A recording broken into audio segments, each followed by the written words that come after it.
ಈ ಕಡೆ ಬರ್ರಿ.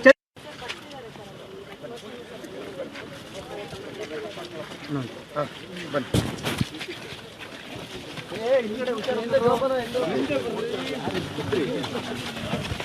ಛತ್ರಿ ಇಟ್ಕೊಳ್ಳೋಣ. ಹಿಂದೆ ಬಂಟ ಹಿಂದೆನೇ ಇದೀನಲ್ಲ, ಬನ್ನಿ ಹಿಂದೆ ಬನ್ನಿ.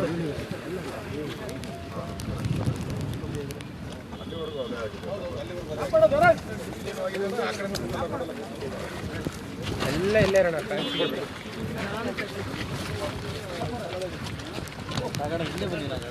ಗಾಡಿ ಅಣ್ಣ ಗೊತ್ತಲ್ಲನಲ್ಲಿ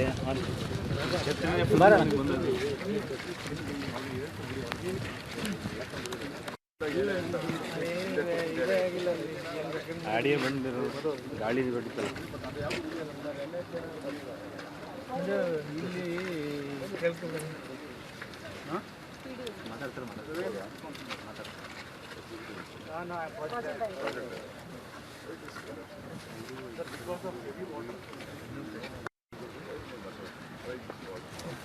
because of seepage yeah sir, gaping wall is there. Yeah, gaping wall is there.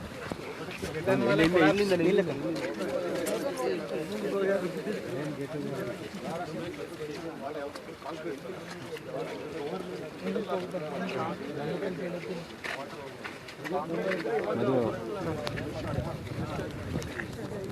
Phone ಬಂತಾ ಇದೆ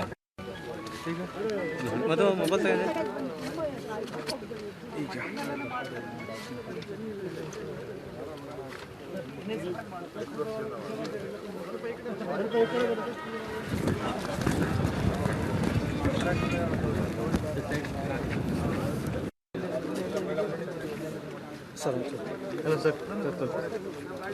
ಹಾಸನ ಜಿಲ್ಲೆಯ ಸಕಲೇಶಪುರ ಭಾಗದಲ್ಲಿ ನ್ಯಾಷನಲ್ ಹೈವೇ ಲ್ಯಾಂಡ್ ಸ್ಲೈಡ್ ಆಗಿರುವಂಥದ್ದು ವಿಸಿಟ್ಗೆ ನಾವು ಬಂದಿದ್ದೀರಿ. ಸೊ ಮಳೆ ಈ ಬಾರಿ ಜೋರಾಗಿರೋದ್ರಿಂದ ಭಾಳಷ್ಟು ಕಡೆ ಲ್ಯಾಂಡ್ ಸ್ಲೈಡ್ ಆಗಿದೆ, ಭಾಳಷ್ಟು ಜನ ಸತ್ತಿದ್ದಾರೆ. ಇವತ್ತು ಸಕಲೇಶಪುರದಲ್ಲೂ ಕೂಡ ನಮ್ಮ ಸಿಮೆಂಟ್ ಮಂಜು ಅವರು, ನಮ್ಮ ಎಲ್ಲ ಜಿಲ್ಲಾಧ್ಯಕ್ಷರುಗಳು, ನಮ್ಮ ನ್ಯಾಷನಲ್ ಹೈವೇ ಅಥಾರಿಟಿಯವರು, ನಮ್ಮ ಲೋಕಲ್ ತಹಸೀಲ್ದಾರ್ಸ್ ಇವರೆಲ್ಲ ಬಂದಿದ್ದಾರೆ. ನಮ್ಮ ದೃಷ್ಟಿ ಇರುವಂಥದ್ದು ನಾನು ಮತ್ತು ಕುಮಾರಸ್ವಾಮಿಯವರು ನೆನ್ನೆ ನಾನು ಬರಬೇಕಾಯಿತು. ಕುಮಾರಸ್ವಾಮಿಯವರು ನಾಳೆ ಹೋಗೋಣ ಅಂತೇಳಿ ಒಟ್ಟಿಗೆ ನಾವು ಬಂದಿದ್ದೆ. ಕುಮಾರಸ್ವಾಮಿಯವರು ನಾವಿಬ್ಬರು ಒಟ್ಟಿಗೆ ಇನ್ನು ಮುಂದೆ ಇರೋ ಪ್ಲೇಸ್ಗಳಿಗೆಲ್ಲ ಒಟ್ಟೊಟ್ಟಿಗೆ ನಾವು ಹೋಗ್ತೀರಿ. ಒಟ್ಟಾರೆ ರಾಜ್ಯದಲ್ಲಿ ಭಾಳಷ್ಟು ಈ ಸರಿ ಮಳೆ ಬಂದು ಅನಾಹುತಗಳಾಗಿದೆ, ಭಾಳಷ್ಟು ಜನ ಸತ್ತಿದ್ದಾರೆ. ಪ್ರಮುಖವಾಗಿ ಸರ್ಕಾರ ಕೂಡಲೇ ಅದಕ್ಕೆ ಧಾವಿಸಿ ಅದಕ್ಕೆ ಪರಿಹಾರ ಕೊಡುವಂಥದ್ದು ಇಮಿಡಿಯೇಟ್ ಮೆಷರ್ಸ್ ತಗೊಬೇಕಾಗಿತ್ತು. ಇನ್ನೂ ಯಾಕೋ ಎಚ್ಚೆತ್ಕೊಂಡಾಗ ಕಾಣಿಲ್ಲ. ಕಳೆದ ಬಾರಿ ನಾವು ಮನೆಗೆ ನೀರು ನುಗ್ಗಿದ್ರೆ 10,000 ರೂಪಾಯಿ ಕೊಡ್ತಾಯಿದ್ರಿ, ಮನೆ ಬಿದ್ದೋದ್ರೆ 5 ಲಕ್ಷ ರೂಪಾಯಿ ನಾವು ಕೊಡ್ತಾಯಿದ್ರಿ. ನನಗಿರೋವಂಥ ಮಾಹಿತಿ ಈಗ ನಾನು ಬಂದು ಭೇಟಿ ಮಾಡಿದಾಗ 10,000 ರೂಪಾಯಿ ಕೊಡ್ತಾ ಇಲ್ಲ. 5,000 ರೂಪಾಯಿ ಏನೋ ಕೊಡ್ತಿದ್ದಾರೆ 10,000 ನನಗೇನೋ ಮಾಹಿತಿ ಕೊಡ್ತಾ ಇಲ್ಲ ಅಂತ ಮಾಹಿತಿ. ಸೊ ನಾನು ಸರ್ಕಾರಕ್ಕೆ ಡಿಮ್ಯಾಂಡ್ ಮಾಡ್ತಾ ಇದ್ದೀನಿ, ಕಳೆದ ಬಾರಿ ನಾವು ಏನು ಕೊಟ್ಟಿದ್ದೀರೋ ಅದನ್ನು ಪಾಲನೆ ಮಾಡಿ. ಇನ್ನೂ ಜಾಸ್ತಿ ಕೊಡಬೇಕು. ಆ್ಯಕ್ಚುಲಿ ಬೆಲೆ ಏರಿಕೆ ಇದೆಲ್ಲ ಆಗಿ ಸಮಸ್ಯೆಗಳಾಗಿದೆ. ಅದರಿಂದ ಮನೆ ನೀರು ನುಗ್ಗಿದ ತಕ್ಷಣ 10,000 ರೂಪಾಯಿ ಅವ್ರಿಗೆ ಕೊಡಬೇಕು. ಇಮಿಡಿಯೇಟಾಗಿ ಮನೆ ಬಿದ್ದೋದವ್ರಿಗೆ 5 ಲಕ್ಷ ರೂಪಾಯಿ ಪರಿಹಾರ ಕೊಡಬೇಕು. ಸಣ್ಣ ಪುಟ್ಟ ರಿಪೇರಿ ಆದವ್ರಿಗೆ 3 ಲಕ್ಷ ರೂಪಾಯಿ ಕೊಡಬೇಕು. ಇದು ಹಿಂದೆಯಿಂದ ನಮ್ಮ BJP ಸರ್ಕಾರ ಇಂದ ಮಾಡಿದ್ದೀವಿ ಇಮಿಡಿಯೇಟ್ ಮೆಷರ್ಸು. ಮತ್ತು ಕಾಳಜಿ ಕೇಂದ್ರಗಳನ್ನು, ಅದು ಮೊದಲು ಗಂಜಿ ಕೇಂದ್ರ ಮಾಡಿದರು, ಅದನ್ನು ಕಾಳಜಿ ಕೇಂದ್ರ ಮಾಡಿದ್ದೀವಿ.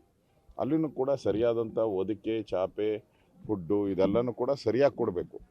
ಅದು ಎಲ್ಲೂ ಕಾಣ್ತಾ ಇಲ್ಲ. ನಾನು ಮೆನುನೇ ಕೊಟ್ಟಿದ್ದೀನಿ. ಲಾಸ್ಟ್ ಟೈಮ್ ನಾನು ಸರ್ಕಾರ ಇದ್ದಾಗ ಒಂದು ಮೆನುನೂ ಕೊಟ್ಟಿದ್ದೀನಿ. 10 ಐಟಮ್ ಕೊಡಬೇಕು.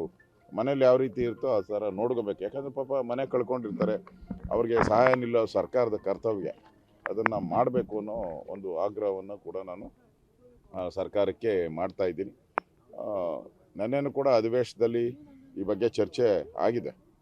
ಆದರೆ ಲೇಟ್. ಅವರು ಮುಂಚೆನೇ ಮಂತ್ರಿಗಳೆಲ್ಲರೂ, ಜಿಲ್ಲಾ ಮಂತ್ರಿಗಳೆಲ್ಲ ಹೋಗಿ ಭೇಟಿ ಮಾಡಬೇಕಾಯ್ತು. ಕಳೆದ 15 ದಿನದೇ ಹೋಗಿ ಭೇಟಿ ಮಾಡಬೇಕಾಯಿತು.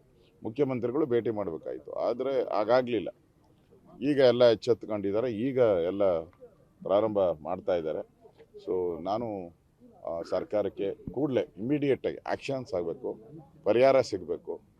ನೊಂದಿರೋ ಅಂಥವ್ರಿಗೆ ಸಹಾಯಕ್ಕೆ ತಾವು ಬರಬೇಕು ಸರ್ಕಾರ ಅಂತ ಹೇಳಿ ಆಗ್ರಹವನ್ನು ಮಾಡ್ತಾರೆ. ಮಳೆ ನಿರ್ವಹಣೆ